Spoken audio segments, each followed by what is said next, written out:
Good morning. आज आहे गुरुपौर्णिमा, त्यामुळे सकाळी लवकर उठून अंघोळ करून छान देवाची पूजा करून घेतली आणि मम्मी पूजा करायला बसे ना की राधा अशी मम्मीच्या मांडीवर जाऊन बसते आणि ती पण जय जय बाप्पा करते.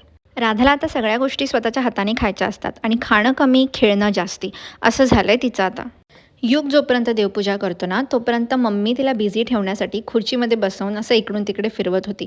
कारण की ती युगला अजिबात देवपूजा करू देत नाही. आणि कॅमेरा तर एवढा समजतो आम्हाला, एक्सप्रेशन्स बघा आमच्या कॅमेराकडे बघून.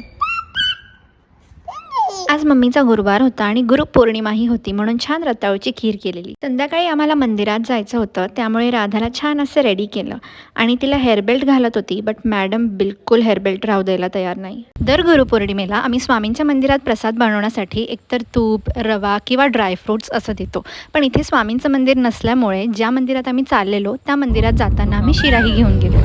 राधा आणि मी असं गोड तयार झालेलो आणि राधाला बघा केवढा आनंद होतोय मंदिरात जायचं म्हणून. आतापर्यंत राधा फक्त हात जोडून देवाला नमस्कार करत होती, पण जेव्हा तिने युगला डोकं ठेवून पाया पडताना बघितलं, तेव्हा तिने सुद्धा डोकं ठेवलं आणि ते बघून आम्हाला प्रचंड आनंद झाला. राधा इतकी क्युरियस आहे ना, की तिला मंदिरात सगळ्या मूर्ती बघायच्या होत्या, सगळं बघायचं होतं आणि ती आता सगळ्या गोष्टी अगदी आमच्या कॉपी करायला बघते. जसं आम्ही करतो तसं अगदी ती करते. इथे तिला माहिती आहे की ग्लास जोरात ठेवल्यावरती आवाज येतो, तरीसुद्धा तिला तो ग्लास ठेवायचा होता आणि मग असे डोळे मिचमिची करून एक्सप्रेशन्स द्यायचे होते.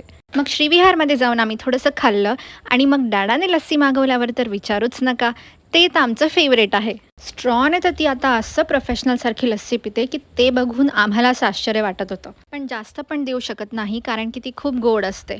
आणि लस्सी पिल्यावर आमच्यामध्ये एवढी एनर्जी आली की सगळ्या आजूबाजूच्या लोकांना डान्स करून दाखवत होती, त्यांना आवाज देत होती. म्हणजे सगळ्यांनी फक्त माझ्याकडे बघा आणि असा छान संपवला आजचा दिवस.